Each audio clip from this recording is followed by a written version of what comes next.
Hey everybody, happy Friday. Thanks for joining us for Financial Resilience Fridays with Homeward, where we get to answer your specific questions every Friday.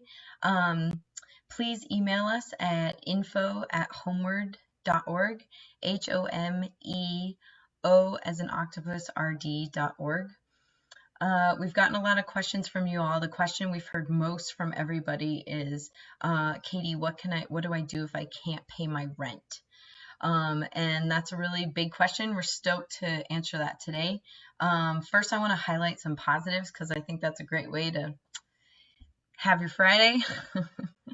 There's been a lot of great organizations here in town that are trying to give out rental assistance to help people stay housed or get into housing if they already aren't, so paying application fees or helping with that large amount that you need for down payment. Those organizations are the Salvation Army. You can email them or call them to see if how to apply for that. The HRC is out of funds from the county. That was a fantastic $50,000 fund that the county gave, and it helped 100 people, and that was fantastic. And so now they're directing people to 211. 211, you can just dial that on your phone. It's like 411 for the entire state of Montana, and it tells you all the up-to-date resources out there with our nonprofit and government sectors. It's also a website that you can go to and check out, so please do that. 549 Hope with Union Gospel, they also sometimes have a small amount of funds that can help people with housing, so check them out. There's food boxes for pickup outside of the food bank and certain hours with the Salvation Army on Russell, so those are other ways you can lower expenses and keep your house fed. I want to do a shout out to Montana Legal Services Association. We work with them quite a bit, and they have a great educational website called montanahelp.org /resources. We shared one of their posts on March 31st titled The 10 Scams to Avoid During and After This COVID Outbreak. A fantastic quick read that's just going to educate you a little bit on whether someone's approaching you whether it's a scam or if it's legit. So check out their resources. And of course, we love hearing from our clients. This is an email that was sent to me this week, and they said, Katie, I've been using the budgeting app that you trained us on for many months, and I feel pretty confident with my budget tracking that you set us up with. It's been a huge help for us, and I feel like we are sailing smoothly or as much as we can during this time.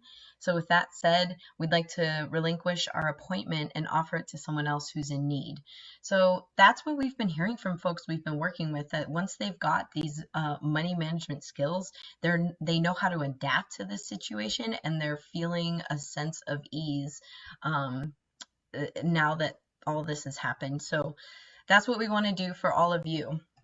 Okay, so keep coming back.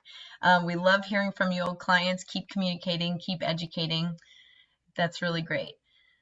Okay, question at hand. So what do you do if you can't pay your rent? The simplest form answer to this is communicate, communicate, communicate. Whether it's your rent you can't pay or your car loan or your utility, what I'm going to talk about in this session can be applied to other bills that you can't pay. But whoever you owe money to, that company knows that you're hurting. They know that the country's hurting. They're hurting too. And the more that we can work together, the faster we're going to be able to recover from this setback. So I know you might be feeling overwhelmed or even helpless, but you don't have to just wait for this tidal wave to hit you where you're not paying bills and all these things are happening. You can take charge of your situation. And the way you do that is you information gather to find out what options you have. You get some education from us so that you can understand those options. And then you use that to feel empowered and make decisions where you know what the outcomes are going to look like and you're prepared for it. It's a really great feeling of calm to at least have that instead of just not knowing. Don't let that fear paralyze you. Okay, the way I teach clue you all in here, is I like to go big picture first. If I know the big picture, then I can place the information. I understand the risk and reward of what my choice might be, so I can choose my strategy. And then I go into the detail, okay? So let's look at the big picture in this situation. So the governor of Montana has mandated that there won't be any evictions or foreclosures due to loss of income from COVID-19 while we're on this stay-at-home order. That's fantastic. This is the time that folks will need to readjust to their new reality. And it's also really important to realize that this is not a rent-free, mortgage-free mandate. Property owners still have to pay their mortgage companies, and renters at some point will still have to pay their rent. So if you have to use that mandate to stop payments for a little while, what that means is that the rent that you owe is going to accrue in this balance due. So let's bust out the whiteboard. Didn't think I was going to get rid of that, did you? And let's do a little example. Okay, so let's pretend that your rent costs $700 a month. Here I have March, April, May, June, July, August, September, October, November. Okay, hope you can see that. All right, you called your landlord and you said, hey, I really don't think I'm going to be able to make rent for the next few months. Can I have a zero payment for 3 months? The landlord says, I understand. That sounds fine. Let's make sure you pay back the arrears afterwards, and we'll totally work with you. So for April, May, and June, you're paying zero amount in rent, which means you've accrued a debt of $1,200. Now the landlord is going to also have to pay their mortgage, so they're going to allow you to pay that over some period of time. A lot of what we heard is 6 months. Sometimes we've heard 12 months, but the landlords can't wait forever to get that money back because they got to pay the mortgage company. So in this scenario, the person agreed to 6 months. So starting in July, they paid $700 in rent plus $350, which is 6 months divided, or 2,100 divided by 6 months. So you'd pay an extra $350 a month. If you add those two up, that means your rent when you get back on your feet would be $1,050, and you would pay that until December 2020. Okay, hope you can see that. No, that's not the easiest situation, but it's really important to know that, one, it's important to know that you're going to accrue the debt anyway, and two, that the options aren't pay or don't pay. There's a lot of room in between, and before COVID-19, folks had hardship and they couldn't pay rent. So options that lenders and landlords use to work with people are taking a lower payment, or paying half on the 1st and half on the 15th, or paying the full amount and just moving the time to, say, the 20th, some other time within the month.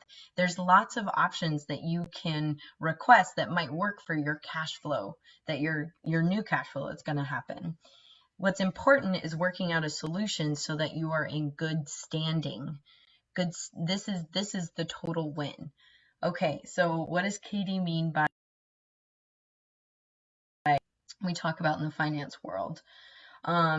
You know, it's nice that evictions and foreclosures have been paused right now for those COVID-related cases.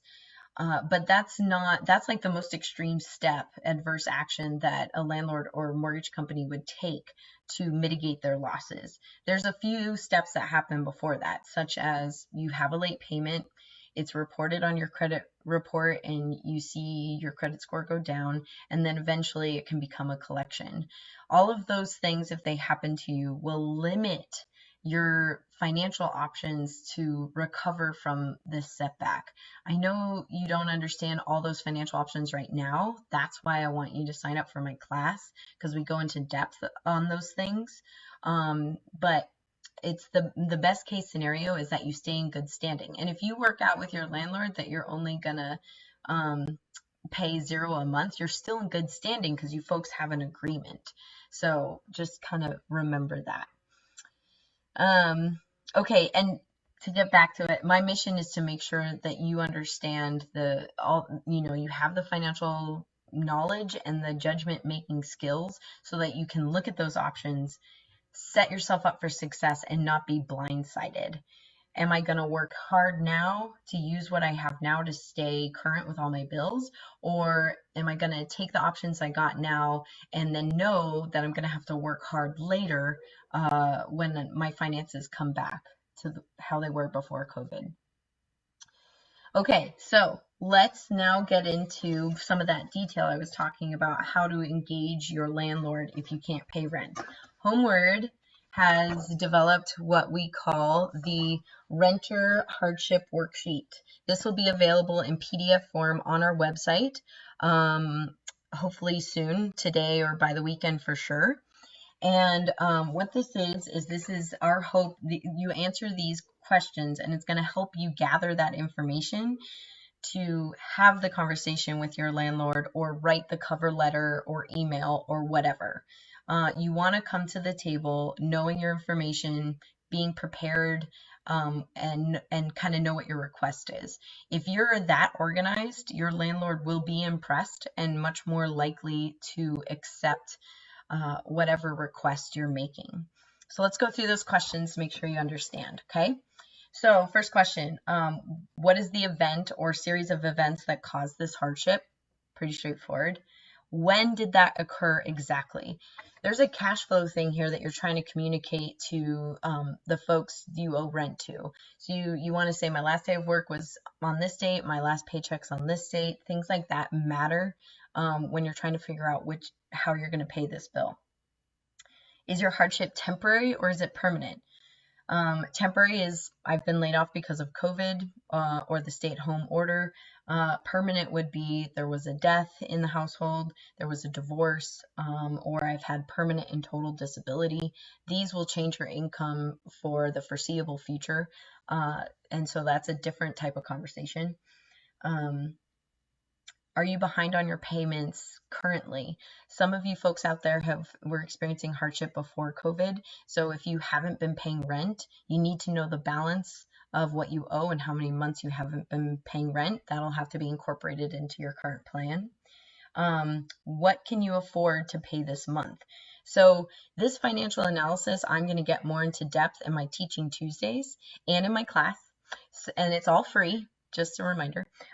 So that'll help you come to this conclusion. But from now until then, you can start looking at your bank accounts and your expenses, doing that type of inventory and kind of figuring out what plan might work for you. And this is where you're going to say, hey, I think with confidence, I can pay you $500 a month for the next many months, or you'll say, I think I can pay you in full, but it's going to have to move to the 20th, or I'd like to split it up in between 2 payments, things like that. What is your plan to resolve your hardship and gain financial stability? So here's where you're just communicating, here's what I'm doing to fix my income situation so that I can pay rent. And that's things like I have filed for unemployment insurance and I expect that check to be here in a week. I'm planning on using my stimulus check for rent as soon as possible. I have applications into other employers, or these are the ways I'm searching to make other income. And I have a letter or confirmation from my former employer that they will hire me back as soon as the stay-at-home order is released.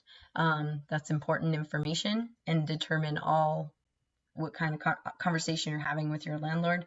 What kind of payment plan can you request? So here's where you come to the table knowledgeable that you're going to be incurring a balance due, also known as arrears, and you're not acknowledging that you're going to pay it off. That just takes such a weight off of your landlord, even having them know that you understand that, and that'll make that conversation much easier. So those are those questions, and I want to read for you the sample letter so you can kind of see how that would work out if you were to write this in an email or a cover letter. Say, dear property manager, I'm requesting that you review my financial hardship request to see if I qualify for financial hardship or repayment plan options. I anticipate that I won't be able to make my April rent payment on time because of financial troubles created by COVID-19. I work at a local restaurant, and because we are only offering food for delivery and pickup, I've been laid off until the governor's orders will be lifted. This situation began on March 20th, 2020. I believe my situation is expected to improve once I am able to return to work. Since that time, I've gotten confirmation from my employer that they plan to hire me back when the governor's orders are lifted, and I've applied for unemployment benefits. My plan is to use my unemployment check to pay you. I expect that will arrive April 15th. I'm asking for my extension of rent due date only for the month of April. I expect to be on time for the following month's rent, May, because I have a tax return coming and my unemployment payments should be established by then. I'm also educating myself on how to budget and cut expenses to make sure that I adjust to my new reality so that I can prioritize paying my rent first. I've stated all the information provided above is true and correct to the best of my knowledge. So you can see how that letter is specific, organized, and it's confident that you can execute this plan. Everyone knows that things are in flux and plans might have to be updated, but if you and your landlord have clear communication with a specific request, that's why it's important you be specific. You can always update that in the future. They'll appreciate that. And they're much more likely to accept your request if they've seen how much work you've put into it and how confident you are about executing it. Okay, any questions about that? Again, email me, info@homeward.org. That's homeward, HOMEWO as in octopus, RD.org. By the next time you tune in, some of you may have received a letter from your landlord or property manager. Many leases many leases and companies give you until the 5th to pay your rent, and certainly communicate with them that you can't and come up with an agreement. So letters will be sent out on the 6th. It's important to know that the language of those letters will vary, and sometimes it can be alarming. What you need to know is that they're just trying to communicate with you. They want you to talk to them and come up with an alternative. Yes, it's true that most of you can't be evicted right now, and so that's a good reason to take a deep breath and put all that energy that's coming from going into stress, redirect it into figuring out your financial situation and making a plan. I also want you to be prepared that some property managers or landlords will request documentation to support that request.